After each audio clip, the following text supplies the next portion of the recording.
This is an AIB 20-minute training, and we do them once a month, and they're on a variety of topics. So things that we think people are interested in, pain points that our clients have had.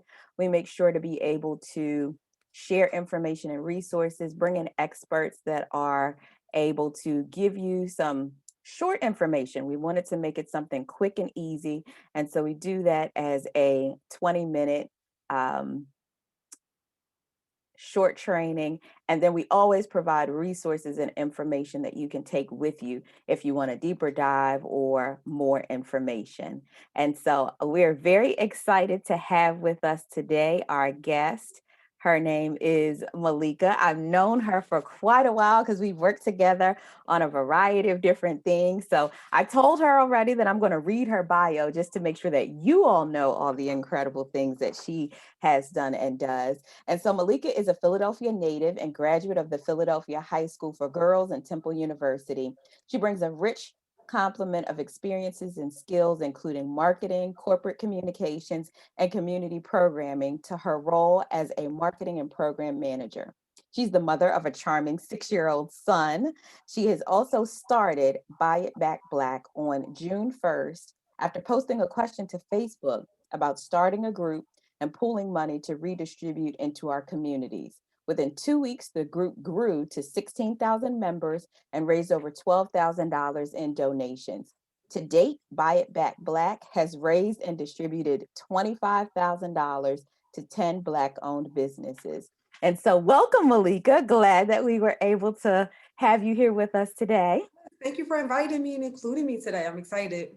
Fantastic. And so I know the question that I know a number of people ask is, does it make sense to start a business in a pandemic? And what do I even do? Like, there are just a lot of questions sometimes when it comes to taking that leap into entrepreneurship. And so I would love for you to be able to just share a little bit about that experience of starting something during a pandemic, and then give us some of those wonderful nuggets about uh, getting started. So as Aisha mentioned, we started Buy It Back Black in June of 2020, 2020. And it was on the heels of the George Floyd murder. So essentially, it was just coming out of a need of wanting to be a part of, wanting to help out our communities. And as you all seen, it was unrest all over the country, specifically here in Philly. There was a lot of protests going on downtown. A lot of businesses had been destroyed. There was looting going on.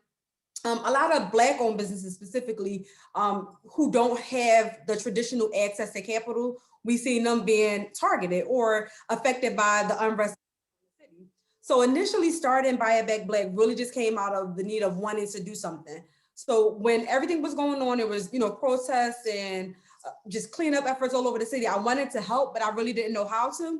And I know I couldn't be out like on the front line marching and doing the cleanup efforts because I had just hurt my foot. I hurt my foot on Mother's Day and like pretty much like broke my little baby toe. So marching wasn't really a part of the plan, but I knew I wanted to do something. I just didn't know how or what that looked like. And it was a lot of my timeline was filled with people just expressing their concerns, the sadness over what they're seeing their community go through. So I'm like, well, I'm not the only one that feel this way, and it seems like it's more of us that want to help but just don't know how to get involved. So it's like, how can I be a part of our rescue but make it make sense? How can it be effective and speak to people who don't fall between, like, we're not the ones that's out there rioting, we're not the ones that's out there protesting, but we want to do something still. So it's like, well, how about we just stop talking about it and be about it? Let's put our money where our mouths are.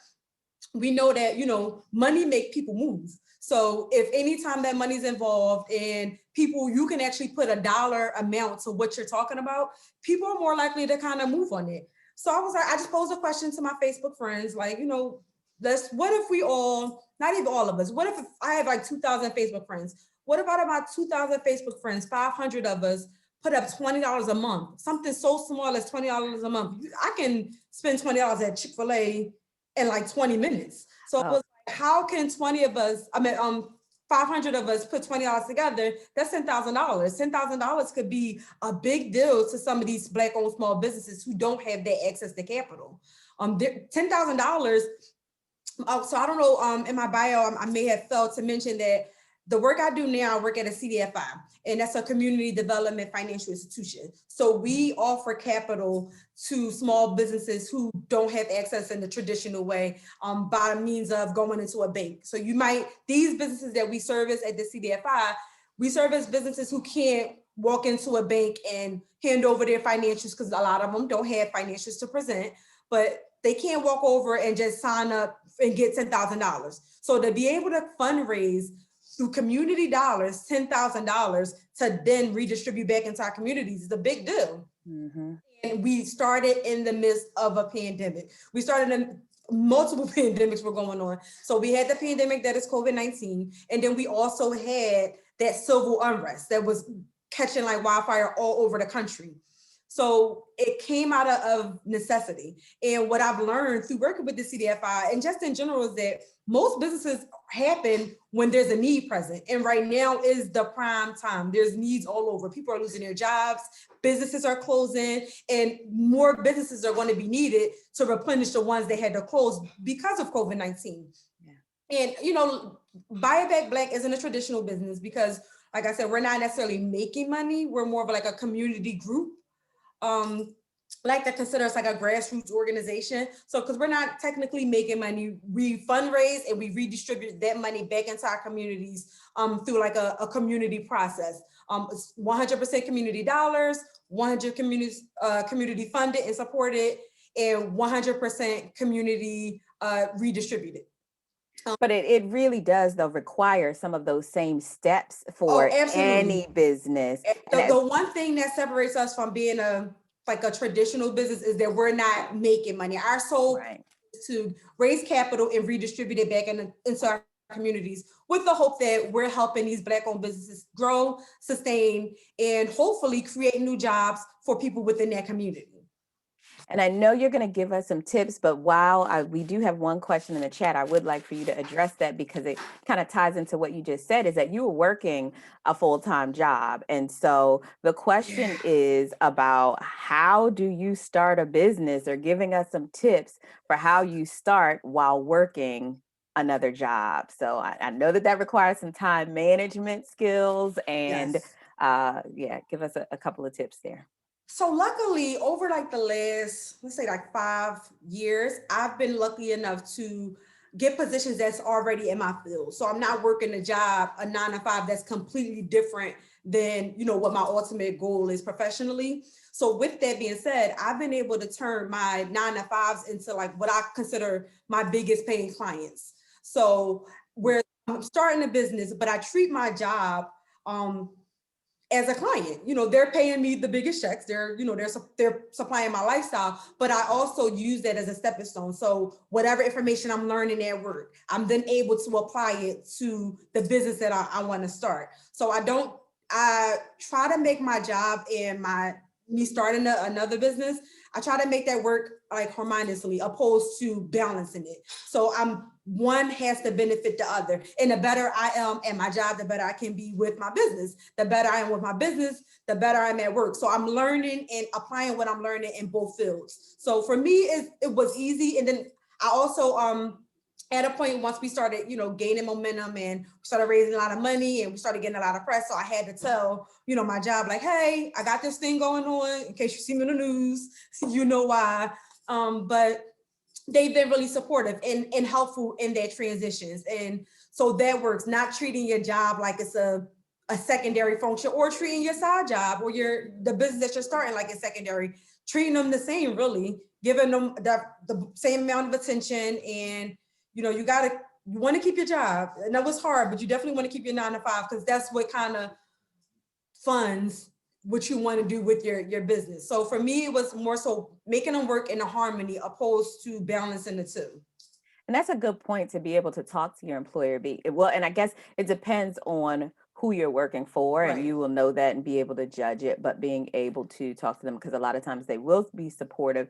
And even if they're not in the same field, like if you are working a 9 to 5, but you want to start a bakery and you're baking things, they may be your first clients. And so just being able to gauge based on who it is that you work for and what it is that you're doing. That's also a great point, to try and make sure that they have a good balance and have a good fit.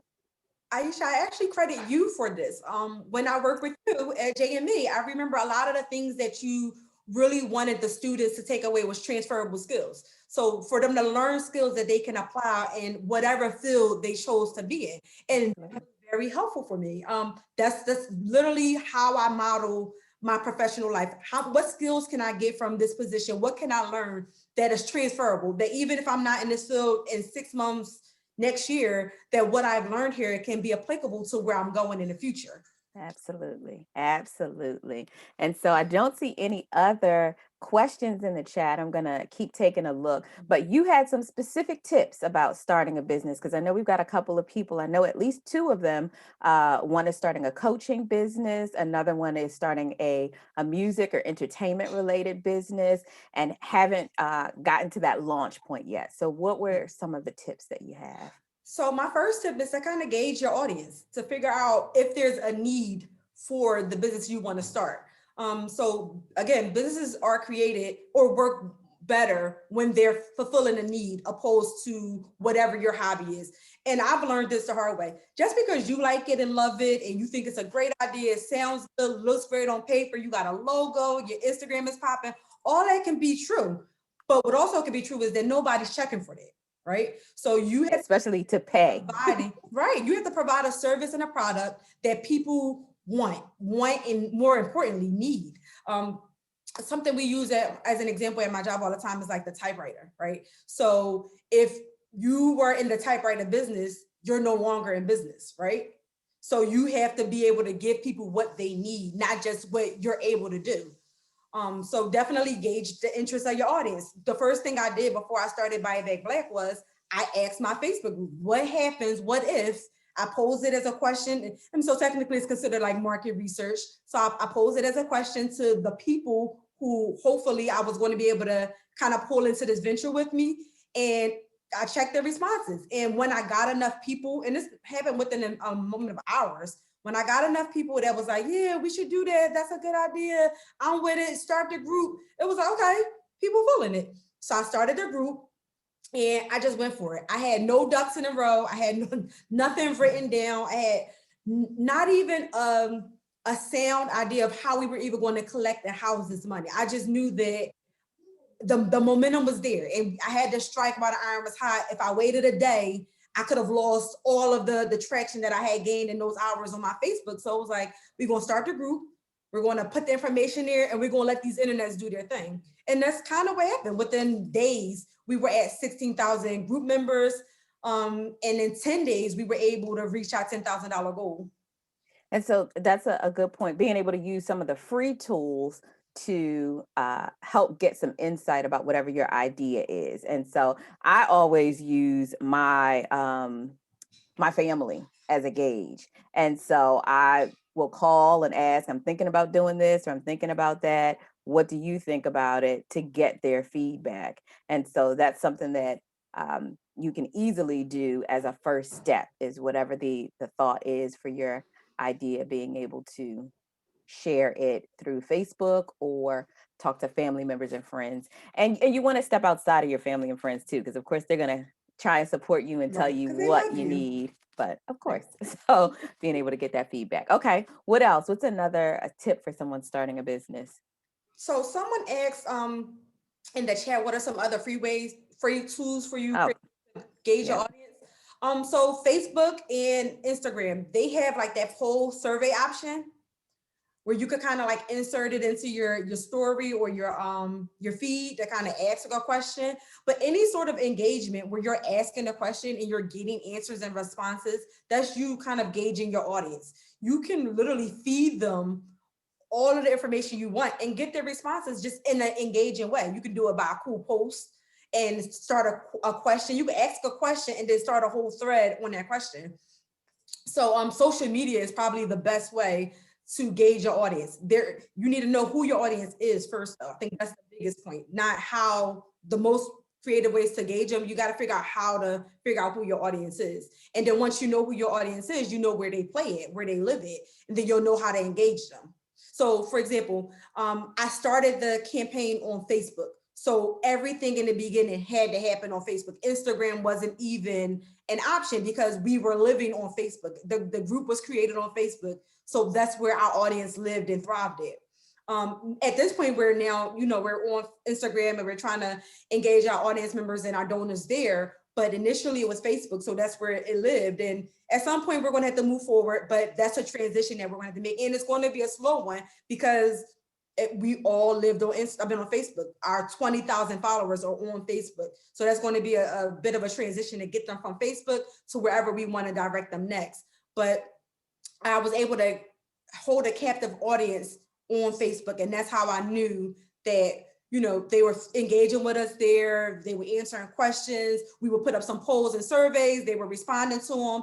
And then even from there, we were able to kind of start transitioning them into like that emailing funnel where we could communicate directly with our donors, because once they donated, we had their email information and we could start using that as an option to kind of gauge the audience. So through our email marketing, we send surveys about, how do we want to redistribute this money? We send information about updates about campaign winners and where they are now, or if anything else is coming up that we want to discuss with our community members.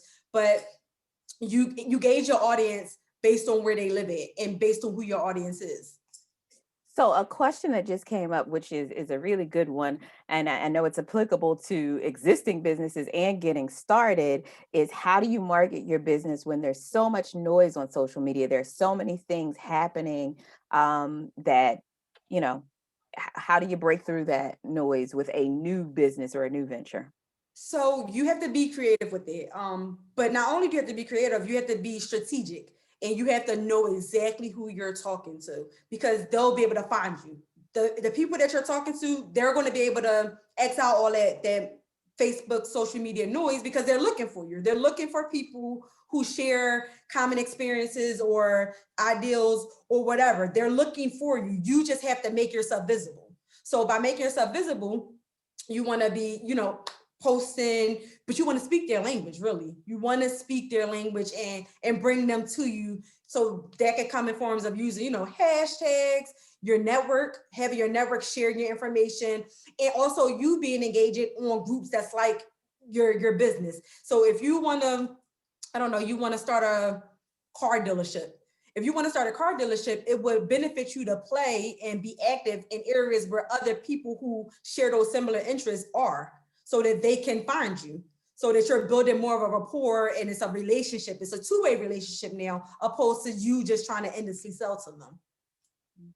Got it. And so also there's a note in the chat that there is Peely's organization is a Really? for-profit and they received some funding from Buy It Back Black. So they were a recipient of the generosity of the organization. And so there's another question that's kind of connected to the one that you just mentioned about social media, but with the Facebook group that you all have, because that's what you used as your main kind of promotion and that was your main communication tool, how do you keep them engaged, especially with so many people? So user-generated content is really how we keep them engaged. So what we did was we were able to start the group, and initially it was just us appeals for donations. But eventually, once we were able to establish ourselves as a Black group for Black-owned businesses, people kind of flocked to the page to promote their own businesses. So from there, a lot of Buy It Back Black in the beginning was us meeting the needs that we were seeing arising while we were growing and developing. Because again, this all happened within days, literally days. So we didn't have time to kind of build that foundation that most businesses do. We were learning and developing on the fly. So as people were presenting needs to us, we were then fulfilling them. So as far as how we were able to keep them engaged, they mostly kept each other engaged after a while. People started coming to the group. I need a roofer. I'm looking for a landscaper, and they would post it to the group, and then people would flock it with comments and suggestions. So at this point, it's almost serving as a Black-owned business directory. Got it. So that's like user-generated content. So that's been how we've been able to keep them engaged. And again, we know we share resources because we do want to promote the sustainability of Black-owned businesses. We also want them to have, resources that's going to help do that. So we are able to fund, maybe 3 or 4 businesses every $10,000 we generate. But there are 100 other businesses that need the money as well. So we're also providing them other resources from the organizations that I'm affiliated through my 9 to 5. We share workshops, we share any, COVID related financial assistance that's out there. So anything that comes across my 9 to 5 desk, I make sure that I share with the group, because again, someone asked earlier about how we do that balance. While I'm doing my actual 9 to 5 job, my 9 to 5 job is community marketing and programming. I literally share the same events and marketing groups or whatever resources that we have and we're offering our clients. Mm-hmm. The Buy It Back Black group, because they Yeah. are technically the audience that we want to service. So by doing it that way, I'm not shifting my job responsibilities from 9 to 5. I'm actually fulfilling them by sharing them with this group that I've created. So Absolutely. like, I'm able to have both hands wash another and have two jobs at one point, I guess. So it's about creating that harmony and getting all the things to work together, opposed to you working twice as hard for two jobs. Yep, absolutely. And I know we started a bit late, so I'm going to go till 4:40, and then we can stop if you're okay with that, Malika. I'm up Uh, with it. all right, fantastic. And I know before we end, I want to make sure that we share our resources. Oh, and we had a poll. I'm not sure if we posted the poll or not. It's just a quick couple of questions. So if Vicky, if you can post the poll for us to be able to share. And while we're doing that, I'm going to ask you, Malika. I know you mentioned when we talked earlier that faith over fear was something that was really important for you getting started. Can you share a little bit about what that means? And Yeah. So I'm always the background person. I'm always like logistics, making sure that all the things are the back is in order so that things like this can happen. I'm normally never the person in front of the camera. That's not my area that I'm most comfortable with. It's not my area of expertise. It's just not my thing. I'm not much of a public speaker. I mean, I can do it. I always tell Aisha, like, whenever she would have events and I would be working with her, like, I don't like to do it, but if you ask me to do it, I'm gonna do it and I'm gonna do it well. But it's not like where I feel like I shine at, right? So it was a lot of fear involved with Buy It Back Black. Like that first week of Buy It Back Black I was so anxious. It was like anxiety ridden, because this is a new thing, right? Mhm. Nervous when we're trying new things, but it was something about the response that we were getting from our community members and our donors and our Facebook audience that kept me going. So it was like, there's clearly a need for what we're doing, because we were able to break barriers that people have. Like, so the group is called Buy It Back Black, and our biggest audience are obviously Black people, right? And we were able to get Black people who don't know me. They don't know me, this random group that I created on June 1st. They don't know anything about us, but they identified with the cause, what our mission was, and they donated. We had people signing up for reoccurring donations, taking $20 out of their, off their credit card every month, who don't know us, but simply believe in that mission. So it was having faith in what our mission is and who the people that we want to service are. And they carried us through. And that faith transcend from just me as an individual to our organization and to all of the people that we've been able to help. And all of the people who month after month was giving us their $5, their $10, their $20. We had a guy who I don't know, from a can of paint, who was doing a matching campaign. So he would log in throughout the day when we were like close to reaching our goal. Say we were at like 9,000 and the goal was 10,000. He would log on at random parts of the day, and wherever we were at money wise, he would donate whatever that gap was to get us to the next 100. And he Wow, like a week, and it was like the craziest thing I ever saw. And he was like, that's "We fantastic. gonna help another 4 people," but it was really just having not so much faith in myself, but more so faith in the community that I was servicing. Because it's like, Okay. I tell people all the time, I'm the person that's featured today. I'm the name you might see attached to Buy It Back, but I didn't donate $25,000 to Buy It Back Black. We had over 500 individual givers. So it's those 500 people who kept it going. And it's those 500 people to let me know that what we have is something that people want and need more of, and that we can keep going. So, Absolutely. have faith in yourself, but have faith in the mission and whatever that why is that got you started. Hmm. And that's also what will keep you once you've gotten started, because it's going to get difficult. It's not Oh, it easy. gets And hard. so Oh, having that why in mind is super important. I just shared the poll results just so that people can kind of see everybody has a business idea. The number one reason or obstacle that they are facing for starting is lack of confidence. So that was um, interesting. And then not enough money, don't know where to start. One other person says unable to plan properly.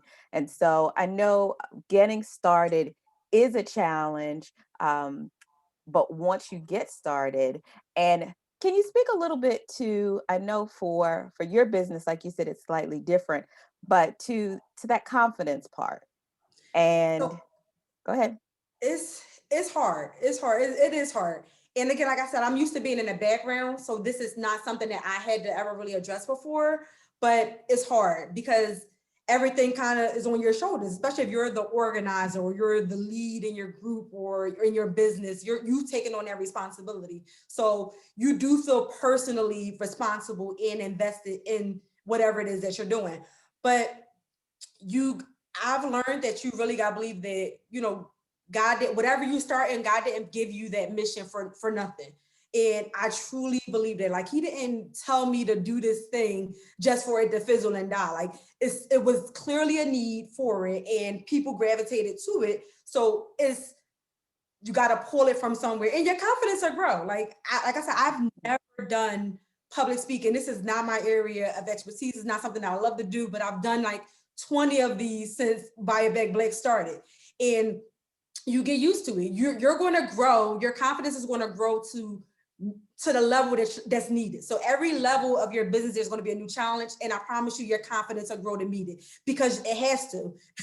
That's really it. It's either you're going to grow with it, or you and the business is going to shrink. And once you put this much time and energy and effort and money into it, shrinking is not an option. So growth is the goal, and I promise you, your confidence will grow. You'll grow into that person that the business needs for it to grow as well. So now, of course, there is a onslaught of questions. And so one of the things that we do, because we try to adhere to our timeline, today is a little different, is that if your question doesn't get answered while we're here in the 20-minute training, then we'll get Malika to answer it. And when we send out the replay and the notes, we'll make sure that we have responses there. So because in the last couple of minutes, I'm going to ask you, Malika, there was a question about, so what's the plan now for Buy It Back Black? And I also just wanted you to share if there are any resources or places that you would suggest for people to go to be able to get some of that support around planning, around getting their idea off of the ground.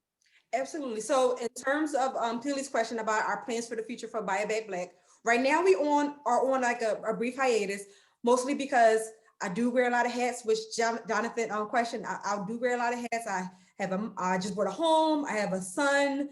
I'm working from home. He's in school from home. It's just so many things going on. So we are taking a bit of a break, but we did just donate.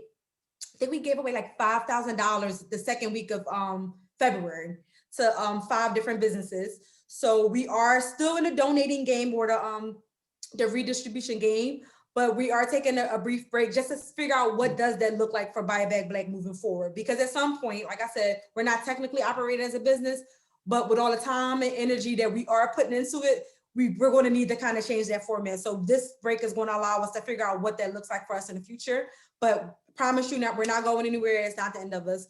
And in terms of resources, there are so many resources in the city that you all have access to. So don't tell nobody, but I work for EntrepreneurWorks. It's a, CDFI. It's a community development financial institution, and we have so many different programs. We have so many different loan products. We have a loan product that's coming out really soon. Again, don't tell nobody. It's called the Rebound Loan, but it's literally designed for small businesses in mind, for real businesses in mind. So it's not like a bank product where this, and that. No, it's designed for people who need this money, and this money could really change their business, really help scale their business and grow and sustain. So I would definitely check out CDFIs like EntrepreneurWorks. And in addition to Linda, we also have workshops.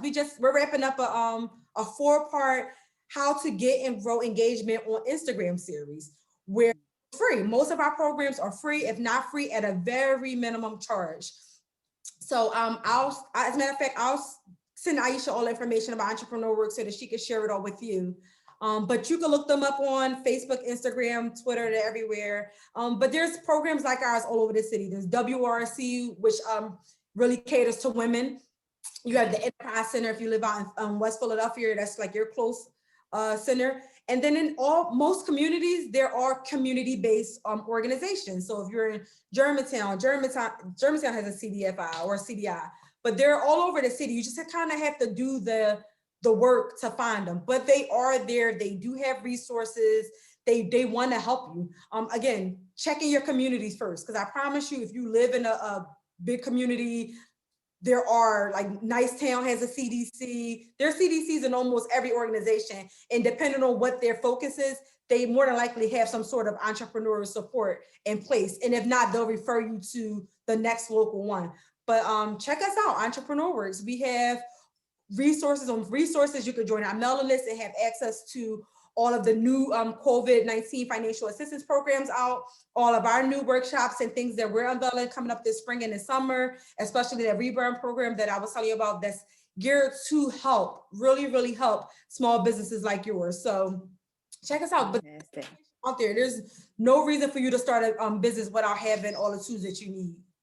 And I know that we've got a couple of people in other states. So we have someone in North Carolina, some in DC. And so CDFIs are in every city. And so Entrepreneur Works just happens to be in Philadelphia, and the link is in the chat now.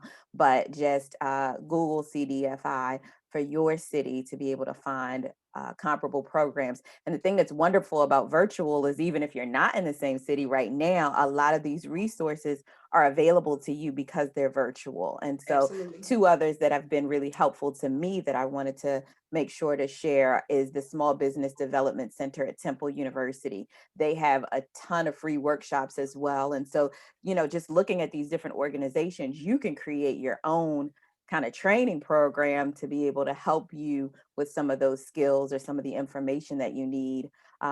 But what I know has been phenomenal for me, and Malika, probably the same for you, is having accountability partners, because we have all these ideas and visions and things that we want to get done, but making sure that there is somebody that helps to hold you accountable. So Monique Eversley is one of my accountability partners. She's on now, but being able to have check-ins, whether it's once a week, once a month, to be able to say, okay, this is what you said you were going to do. Did you get it done? And then a lot of times you all can bounce ideas off of each other and share resources. Did you have someone or something that was able to help you? So when Buy It Back Black started, it was going so fast. I didn't have time to kind of recruit help. Yeah. So people, my network, my Girls High network really showed up and showed out so strong for me. I had people that I don't even think I had a relationship with in high school, like inbox me like, hey, I see what you're doing. It's amazing. I want to help. And she's been one of the strongest like people in our corner since. So accountability definitely helps, but also if it's your business, if you don't do it, like it's not gonna get done. Job done. Like and most days, that's what that song is like playing in my head. Like I don't know another person that can get the job done. I don't know anybody that can cover for me. It's literally just most of the time because it's my baby, right?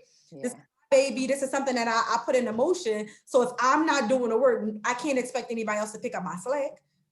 Understood. Letting me down is a big factor in my accountability. Yeah. So, I get all caught up. I said we were going to go 10 minutes. Since we started 10 minutes late, we done gone overtime. So I thank you, Malika, for sharing information about starting Buy It Back Black, about how to start from the bottom to just kind of get it going and get started. Thank you all who were able to attend and participate with us. We'll be sure to send you the recording. We'll take a look at the chat. So if there are any questions that we didn't answer, we'll make sure to be able to send those to you. Next month, our April 20-minute training is going to be, it's time to get live, Instagram live feeds, and being able to make sure that you master both Instagram and Facebook live feeds, how to be successful with those. And so we thank you. Spread the word to others that you think may be able to benefit from this information. and have a wonderful day. Thank you.